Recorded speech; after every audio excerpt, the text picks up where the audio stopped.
Hi guys, I hope you're good. So this one is a bit of a tough one for me to talk about, but it's so important that I do it because there are so many people out there now, in the past, probably people out there in the future that are going to go through this. And if I could have had one thing when I was going through something, this thing would have been to listen to someone else that had gone through it, to give myself a bit of hope and knowing that I wasn't alone. So yeah, my history of eating disorders has been since I was very young, and throughout the duration of like over 10 years, I would say, which is a long time if you actually think about it. 10 years of your life. And I just want to say to anyone that is going through an eating disorder, whether that's anorexia or bulimia, I know that these words can also be a bit triggering for people. That's not my goal. I don't want to trigger anyone at all, of course, but yeah, it's real stuff. Body dysmorphia, just in general as well. Like, you can become obsessive with food, and even like your relationship with exercising, stuff like that. It all combines into one thing. Anyone that is going through this or has suffered with it and they're still looking for hope, just stick on in there. Like, you're going to be okay. You're going to be so okay. And there is never going to be a size that you are at that's going to bring you happiness until you've sat with yourself and you've worked through why you believe the things that you believe, and until you've really come to self-acceptance and love yourself.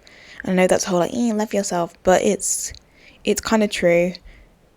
You need to really dig deeper as to why you feel that you need to be like this. Why do you feel that you need this and you need that? And until you've kind of really come to realizing that and accepting that your body will always fluctuate, but it will generally kind of go back to a size that's good for you to function and be at your optimum best, you've got to accept that that's not always going to look like someone else, you know. It's going to look different on everyone. Stop torturing yourself to be a certain way or size. It's pointless putting yourself through all of this pain, putting yourself through so much stress. There's so many other things that you could be thriving in, but your energy is going on to the way that you look. And here's the thing, okay? When you become so fixated on losing weight or being a certain way, your life slowly but surely turns into one avenue of just how you look. And if you're constantly focusing on your appearance, you end up attracting the wrong things too. You know, you might be at a size that you always wanted, but then you're going to attract different things, bad habits, and maybe toxic relationships. You won't necessarily do the things that you want to do because you've forgotten about all of the other amazing things about yourself. Your looks are what you look like, but inside, that is so powerful and has so much beauty in it. And people just don't even realize this. We live in such a society where we have to look a certain way, and it's sad. For me personally, when I was skinnier or slimmer, I hate to use those words, or I was a certain weight, I felt like I was getting more attention, and that's fucked up, really. You get addicted to that feeling of, you know, this, that and the other. But that's society. People will look at me and they'll be like, she's fine, like she doesn't look like she's got anything, like she's tiny. And it's like, people have no idea. You know, anorexia can look so different in everyone. You could be overweight, as the technical BMI would say, and you could be going through anorexia. You could be having that, like, you just don't know. So people need to be a little bit more careful with that, to be honest, I think. So I'm going to tell you about my journey with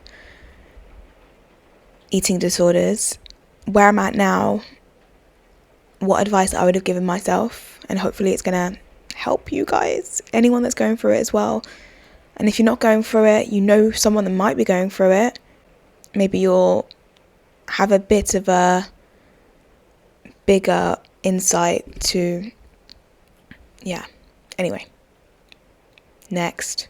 So ever since I was a kid, I was never the popular one. All my friends in secondary school were really pretty, they were skinny, they always had boyfriends, always getting asked out, and it was never me, and especially being so young, like, it was really hard. And I was happy for them, but I just accepted myself to being less. I accepted that, to be able to be loved like that, you need to be looking like that, you need to be a certain weight, or this, that and the other. I remember even getting shame around what I was eating. I've always loved peanut butter, okay? I've always loved it. And I remember packing peanut butter sandwiches for my lunch and going in the toilets in secondary school and eating them, because I remember one time I ate them and someone said to me, "Oh, shouldn't be eating something healthier?" Or they'd be like, "Oh, what is that in your sandwich? Ew, peanut butter." And it made me really insecure about the things that I liked. Also insecure in, maybe I shouldn't be eating this, but I was like, but I really wanted it. So for so long I was hiding in the toilet. Sometimes I just went under the table and I'd have my sandwich and I would do like little bits and hope no one would see. And if I look back, it's really sad. To this day now, I catch myself being a little bit cautious about what food I grab. At the same time, I'm like, oh my god, snap out of it. Like, I recognize it so much, and I'm like, oh, it kind of makes me not laugh, but it just clicks in my brain where this has come from. So I, in school, was never small, and the only attention that I did have was being called big tits. I used to get called a troll a lot at school, and often just bullied on my weight and my appearance. And I always remember I used to dread going to PE because I wasn't very fit. I wanted to be. And for a lot of children or kids or whatever in school, PE was their time where they would get fit. But for me, PE was a time where I would be embarrassed at trying because people would just laugh at me if I wasn't doing well. And I hated it so much, lining up to go play netball and choosing the teams. I was always picked last, where I just accepted it. Like, no one wanted me on their team. And honestly, if I look back now and I had the mentality that I do now, I would have just owned it. I honestly would have gone in and I would have smashed it. I would have done so well and I wouldn't have cared. It's taken me a long time to get to that place, by the way. And then I remember being in a relationship, and this was my first boyfriend. I was head over heels. It was a boy that finally wanted me, and he wasn't necessarily, what's the word for it?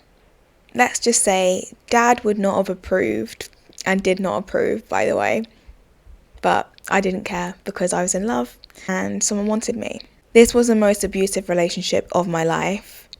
Not necessarily physically, but so much mentally. He used to literally feed me up and then call me fat afterwards. I know people will say, why were you with him? But we do that. We do it, right? You get so besotted by someone and you can't think of anything worse than being without them. But yeah, anyway, that happened quite a lot. And I remember then finding messages on his phone from other girls, and they were all really skinny and slim, and of course that was a big knock for me. And so I remember him saying, well, I don't find you attractive anymore, you're too big. Like, I just remember feeling so heartbroken, yes, but more, I just felt so worthless.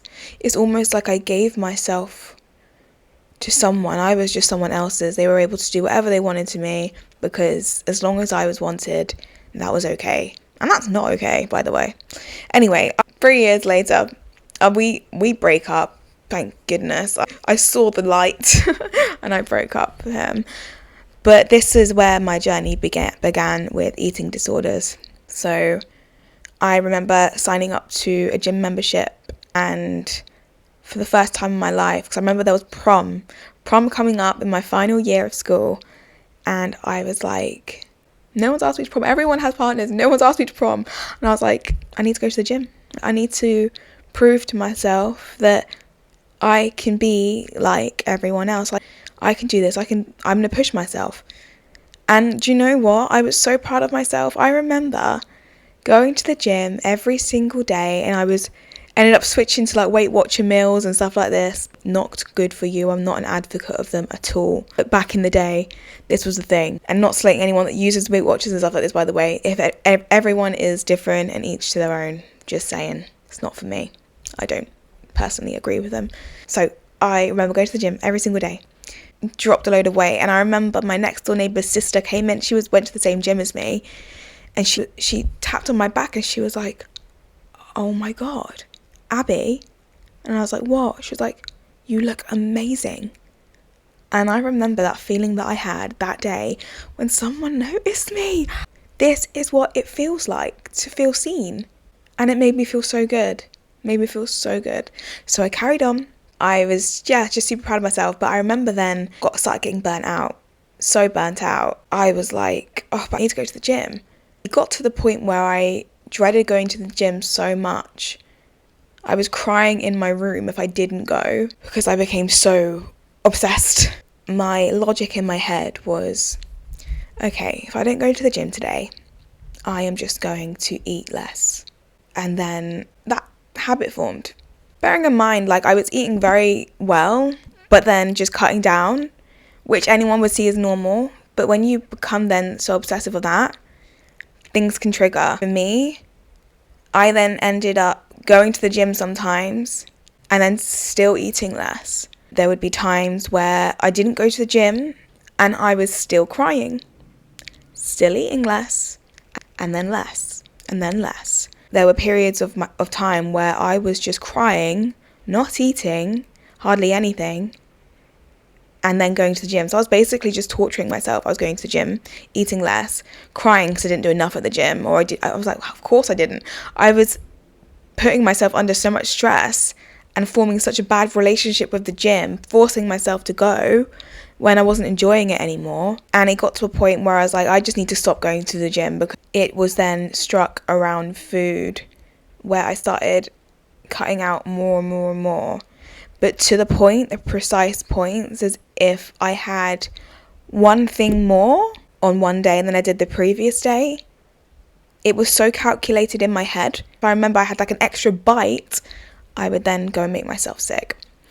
And no one noticed any change in my weight, because honestly, nothing happened in my weight. Nothing happened. But it got to the point where I was eating about an apple, maybe, a day. I got so uncomfortable around food. And it was so miniature, these little habits, over a long period of time. It built up so much. And this was all going on in my head. It was a lot.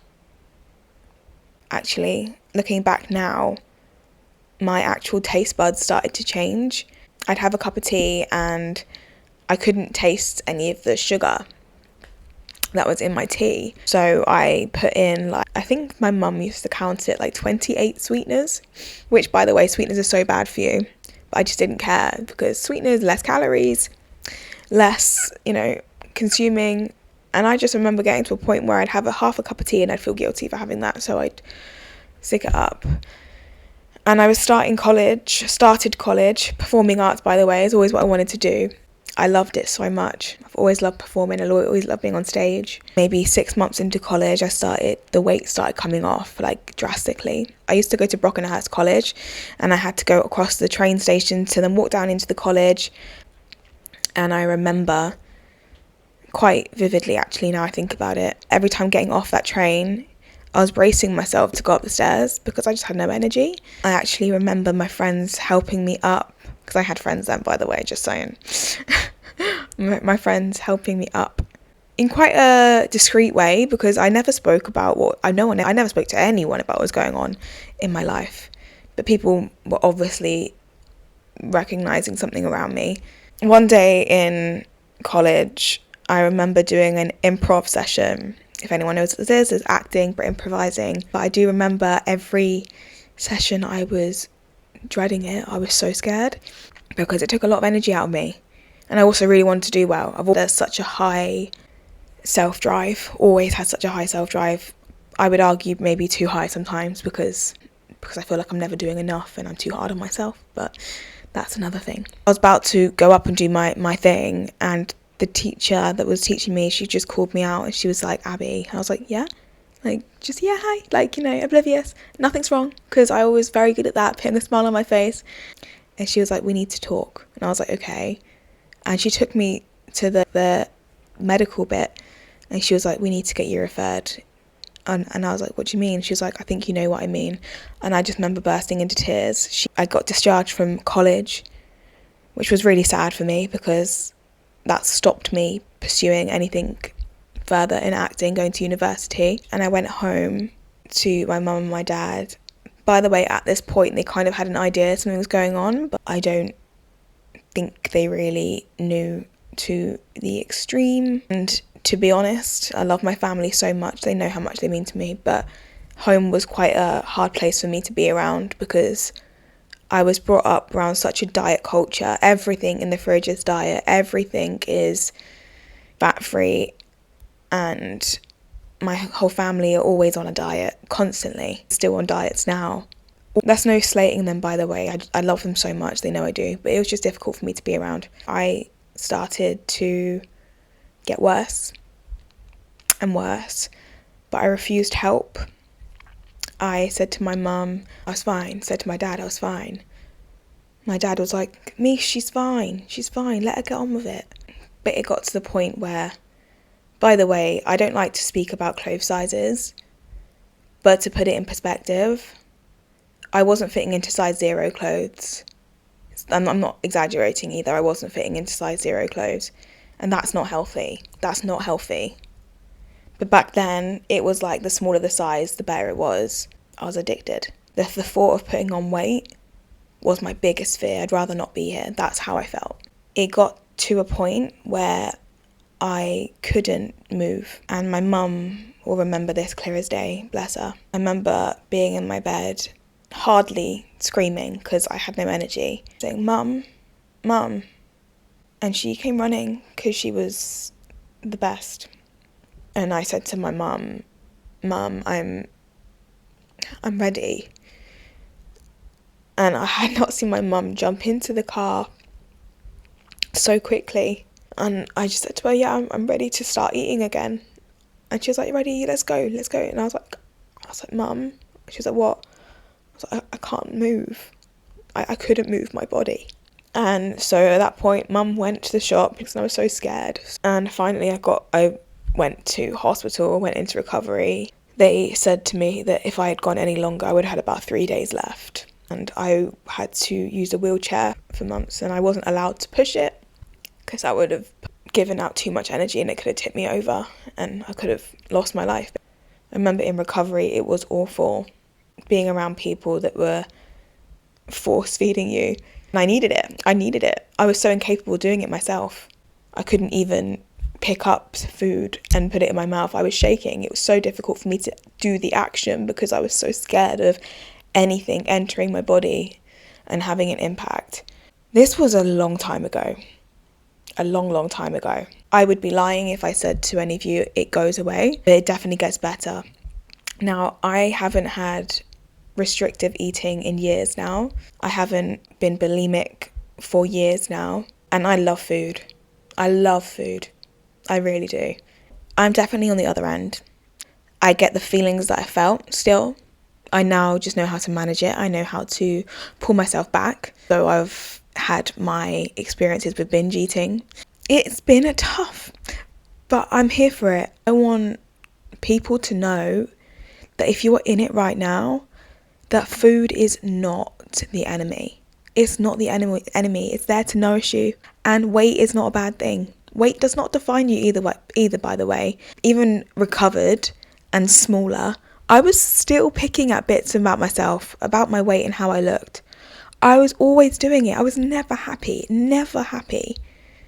Whatever size I've been, I've never been content until now, honestly.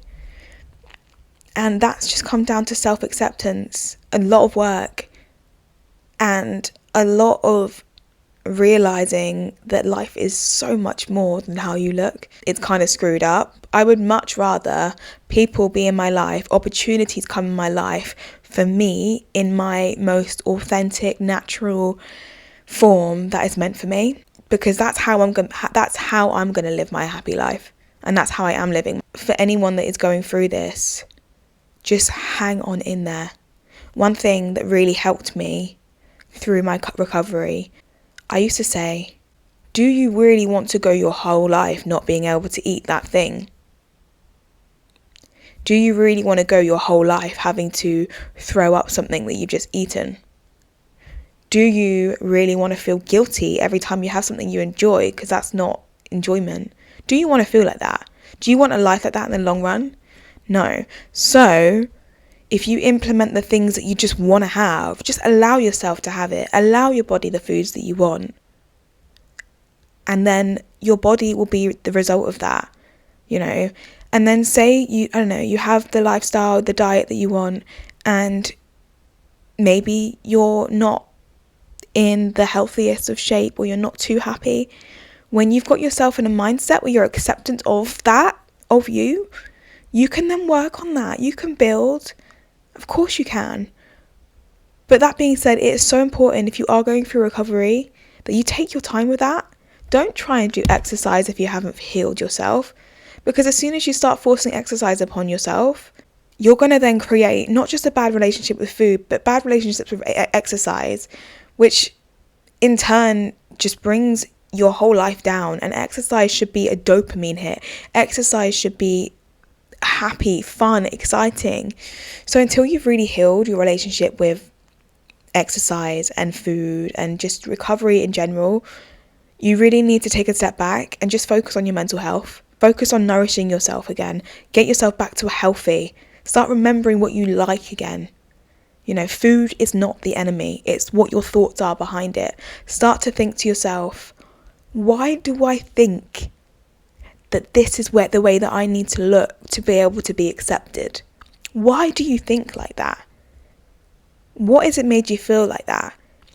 And a lot of time, often, it can be in childhood years, but the fact that all of this really triggered from childhood, it's kind of sad, because everything to do with my childhood now, it doesn't matter.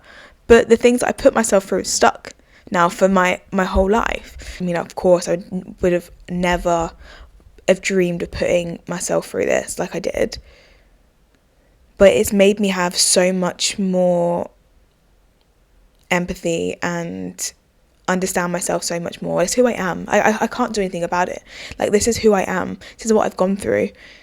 And so I want to be able to use my journey and my experiences to really try and influence other people, help other people, and just know that you're not alone in this. Seriously, I'm never going to say it's going to completely go away. It might. If it does, then great. But you will get there.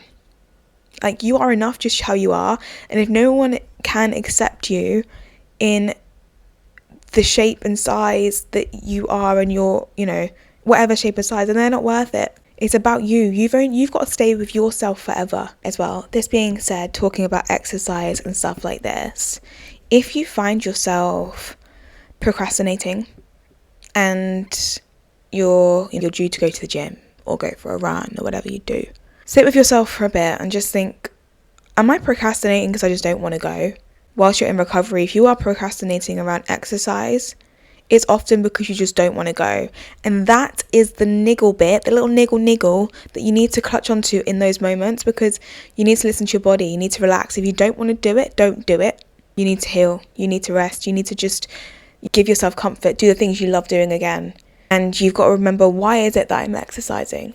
And if you say to yourself, I'm doing it because I want to feel healthy and strong, and you're just saying that, but your beliefs are different, trust me, I know what that feels like. Again, nip it in the bud. You have the power to just say no, take a step back. I'm going to do other things today, and go from there. When the time is right, you found that balance and you've been able to rewire your brain in how you think, You can start interpreting exercises again. It'll be more fun. You won't have a bad outlook on it. And if you do, it's probably because you've still got some work to do on it. You maybe need to mix it up. Maybe it's not the exercise for you. And again, there's no pressure. Look, exercise is always going to be here. And, the gym's always going to be there. So there's no rush. Everyone's recovery looks different. You need to give yourself time. And everyone in this looks different. So don't compare yourself. Someone might be in recovery for 10 years. Someone might be in recovery for a month and be fine. It really just depends on, I guess, your extremes. And so many different factors, genetics, upbringing, your beliefs that you've had and you've built around, the habits, your influences around you. There's so many different things that can put factors into that. I guess the outcome of this episode was to really open up to you guys about eating disorders and how serious they can really be. Words were chucked around in my recovery that I was just doing it for attention. Words were chucked around when I was ill that I was taking drugs. So many things, so many rumors. But remind yourself, this is your life. Everyone else, okay, they can have their inputs, they can have their opinions, but their opinions don't mean shit. They don't mean shit. They have no idea what's going on. And anyone that puts badness into your life, they're probably going through something. I really believe that anyone that puts negativity into someone else is just going through something themselves. So don't take it to heart, ignore them, do the things that you need to do for you. You are so strong and you're going to come out the other end. You are going to come out the other end so much stronger. So yeah, hang on in there. I know men go through this as well, and I really feel for you guys. You're brought up to be so strong and masculine and not have emotions and all of this, but this really does pour out to everyone. And if you would like any more advice, please reach out to me. But I hope you enjoyed that. Maybe enjoyed was the wrong word, but I don't know. Yeah, how depressing. But it is what it is. It's important, and food's great. Food ain't the enemy. Food is not the enemy. Food is not the enemy. I'm going to go before it gets weirder. By the way, please subscribe. Please write a comment. Please share. And I would love it if you let me know what you thought. By the way, you can also find my music, my first single, under Abigail Ellen on all platforms. It's called It's Love. Let me know what you think, or don't. But yeah, thank you for listening. I'll see you soon. Bye.